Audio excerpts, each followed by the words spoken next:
Have you ever felt that some writers effortlessly capture your attention? You are super engaged while reading their content. You even feel like that you're having a conversation with them. Well, I have. And we are going to talk about exactly the thing that makes you feel so. So, hello everyone, this is Nidhi Singh, and you're watching This is Digital Marketing Content Writing Mini Course, lesson number 6. Well, uh, what is it that really makes us feel that we are having a conversation with the writer? It's their tone of voice, or is it something else? So let's dive in. Let's make sure that we are on the same page. What exactly is writer's voice? Well, think of it as like a unique personality that shines through your words. It's a distinctive style and tone that make your writing recognizable. And that's why when you read such writing pieces, you feel like that you're having a conversation with the writer. But here is the catch. Voice is not same as tone. Let me explain. Our tone, just like when we are having a conversation, could be different. When we are happy, we could sound very upbeat and very positive. But when we are sad, our tone could sound very, very different, very upset and very low. And just like when you talk, your tone can vary depending on your mood or audience. It can depend. It is not something that happens with the voice. So that's how tone and voice are two different things. So let me give you an example. When you are doing a product launch, you are going to be all excited, energetic, and happy about this news. But when you are addressing a customer complaint, you will be more apologetic, and you will be managing it with a very different tone, which means the tone changes. However, in case of voice, the underlying voice remains consistent. Got it? I hope you got it.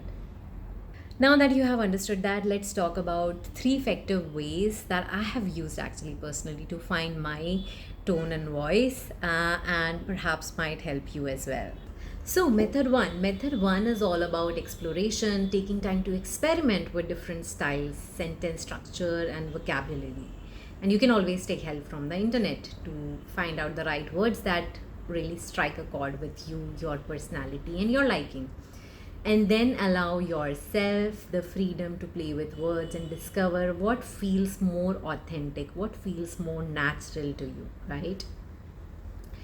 Grab a pen and paper, or maybe a mobile phone, WhatsApp notes to yourself, and or whatever fits you, and write as if nobody is watching you. You're writing for just yourself, and this exercise will help you uncover your natural writing style. When you have no pressure to write for someone else, when you have no eyeballs to judge you, that's when you write in your natural self, right? And method number two, this involves observation, and in fact, a lot of writing involves observation. Pay attention to uh, the writers that you really like, respect, and who you resonate with. See what are the word choices that resonate the most with you, and learn from them, borrow from them. Notice what makes their writing stand out to you, and connect with you as a reader, right? And try to emulate that in your writing style. Um, and the third point is as basic as it can get, that be authentic. If it comes hard to you, if it comes to you with a lot of awkward pauses, awkward word, people like to see that raw side. So you have to be authentic. It's about embracing your weaknesses and strength both. Your writing voice is an extension of who you are. So how you sound in real life, how you behave in, not really behave, but how you sound in real life is your authentic self. So don't be afraid to let yourself truly shine. Don't be afraid to make mistakes, and be vulnerable with what you want to communicate. Now that we have covered that, few things that you need to keep in mind is what are the elements that play a role. So your vocabulary plays a huge role in this. For example, for some words, as a writer, you would be using. For example, I use the word huge to emphasize the importance of certain thing. Um, Another word that I keep using is remarkable. So when I have to say or articulate something that's really good, I have borrowed this word from an author that I really like, who is Seth Godin. That I have been following his writing for over a decade, and he has a strong influence on my writing. And remarkable is a word that I have borrowed from him because it makes me feel more complete. It makes it resonates with me. So what I'm trying to arrive at is develop a vocabulary for yourself, so that there are words that are handy and that you use again and again when you're writing, so that when someone reads it, they know that it's coming from you. Another point is writing sentence structure.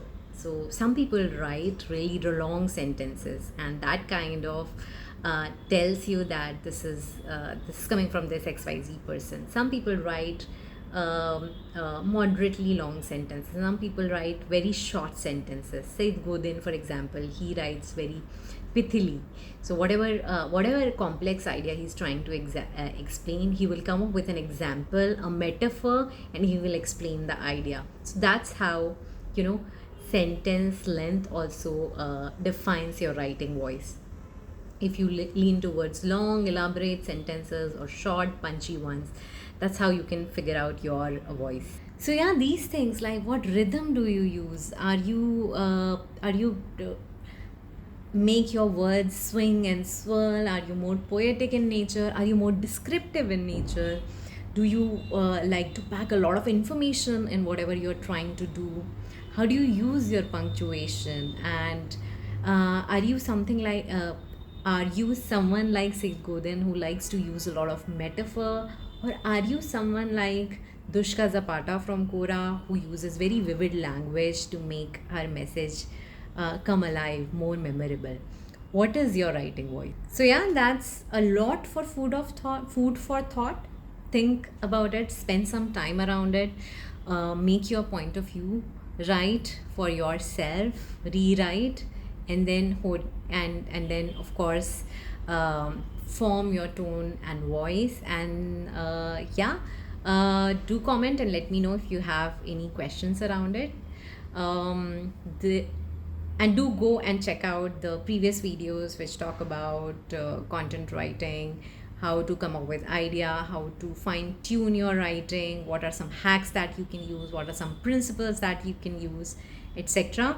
And let me know what else you want me to make videos on around content writing. See you in the next video.